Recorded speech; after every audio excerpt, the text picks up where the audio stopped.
जी हाँ, नमस्कार। आपका हमारे इस चैनल पर हार्दिक स्वागत है। कहा जाता है कि पूर्वांचल का एरिया उत्तर प्रदेश में जो जीत लेता है वही उत्तर प्रदेश में सरकार बनाता है। हमेशा से ही पूर्वांचल का ये बड़ा रिकॉर्ड रहा है कि जो भी पार्टी जीतती है सबसे ज्यादा सीटें पूर्वांचल से ही जीत कर निकलते हैं। तो पूर्वांचल का सियासी गणित क्या है, ध्यान से इस वीडियो को शुरू से अंत तक देखिएगा। अगर आपने हमारे इस चैनल को सब्सक्राइब नहीं किया तो अभी कर लें, क्योंकि सबसे पहले और सबसे सटीक जानकारी आपको इसी चैनल पर दी जाती है। कमेंट करके जरूर बताइएगा आपके अनुसार कि अब की बार 2022 में किस पार्टी की सरकार बनेगी, कौन बनेगा अब की बार यूपी का मुख्यमंत्री। आपको बता दें कि जो पूर्वांचल का जो इलाका है उसमें करीब 164 सीटें आती हैं और 164 सीटों में से यदि 2017 की बात करें तो 2017 में भारतीय जनता पार्टी यहां से सबसे बड़ी पार्टी के रूप में उभरी थी और करीब 115 सीटें जीतने में कामयाबी हासिल इन्हें लगी थी। लेकिन एक बात हम जरूर कहेंगे कि पूर्वांचल के इस सतह पर जीतना आसान नहीं है और हर बार पूर्वांचल में एक नई पार्टी को बड़ा कह सकते हैं कि वोट बैंक आता है और बदल बदल कर पार्टी की यहां पर जीत होती है। आपको बता दें कि 2017 में जहां भाजपा ने 115 सीटें ली थी, वहीं 2012 में समाजवादी पार्टी ने यहां से 102 सीटें प्राप्त की थी और वहीं 2007 में बसपा ने यहां से 85 सीट प्राप्त की थी। यानी पूर्वांचल हमेशा से ही बदलाव करता है और अब की बार क्या बदलाव हो सकता है ये भी आपको बताएंगे।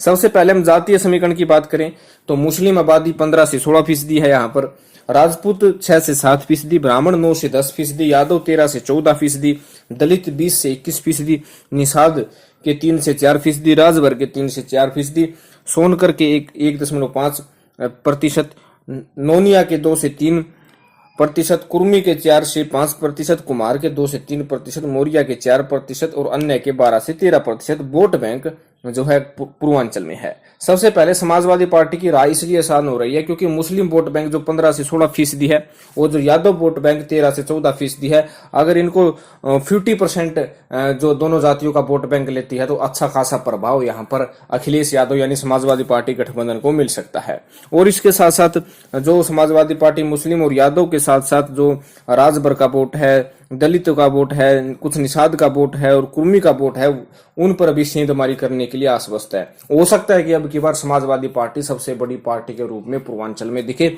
और बताया जा रहा है कि जो समाजवादी पार्टी का जो इरादा है 164 में से करीब 120 सीट आसपास जीतने का टारगेट जो है समाजवादी पार्टी गठबंधन ने पूर्वांचल में बनाया है।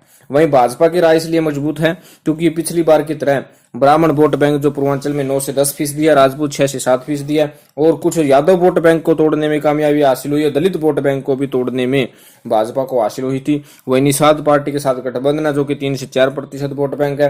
हालांकि राजभर अब की बार ओम प्रकाश राजभर के अलग होने से 3 से 4% का नुकसान भाजपा को हो सकता है, लेकिन कुर्मी और मौर्या के जो कह सकते कि 3 से 4% वोट बैंक है वो अपनी तरफ उमड़ सकते हैं। लेकिन भाजपा के लिए चिंता का विषय है कि मुस्लिम वोट बैंक और यादव वोट बैंक और राजभर वोट बैंक यदि एक साथ किसी एक पार्टी को आ जाते हैं तो यहाँ पर और बाकी पार्टियों का सुपड़ा साफ भी हो सकता है। बसपा पार्टी के लिए भी काफी उम्मीद है क्योंकि यहाँ पर दलित का वोट बैंक 20 से 21% है। यदि 20 से 21% वोट बैंक किसी एक पार्टी को जाता है तो बड़ा फायदा यहाँ पर पूर्वांचल में हो सकता है। और इसी के कारण 2007 का चुनाव में दलित वोट बैंक के कारण ही बसपा ने 85 सीट जीती थी और 2012 में यहाँ पर बसपा ने 41 सीट जीती थी और 2017 में यहाँ पर आप बसपा की बात करें तो बसपा को यहाँ पर 14 सीटें मिली थी।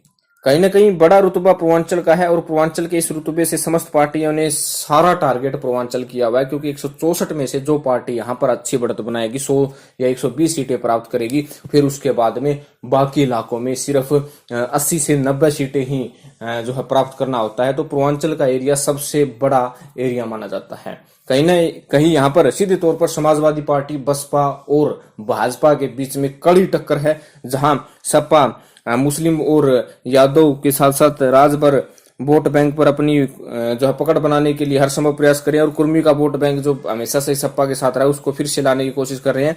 वहीं भाजपा राजपूत, ब्राह्मण, दलित निषाद वोट बैंक पर अपनी पकड़ बना रहे हैं, उसके साथ साथ मौर्या को भी अपने साथ लेने में कामयाबी हासिल यदि करते हैं तो बड़ा फायदा बीजेपी को भी हो सकता है। भाई बसपा दलित वोट बैंक के सहारे पूर्वांचल में खुद खड़ी हुई है। इस विषय में आपका क्या कहना है, आपकी क्या राय है कि अब की बार किसकी बनेगी यूपी में सरकार? धन्यवाद।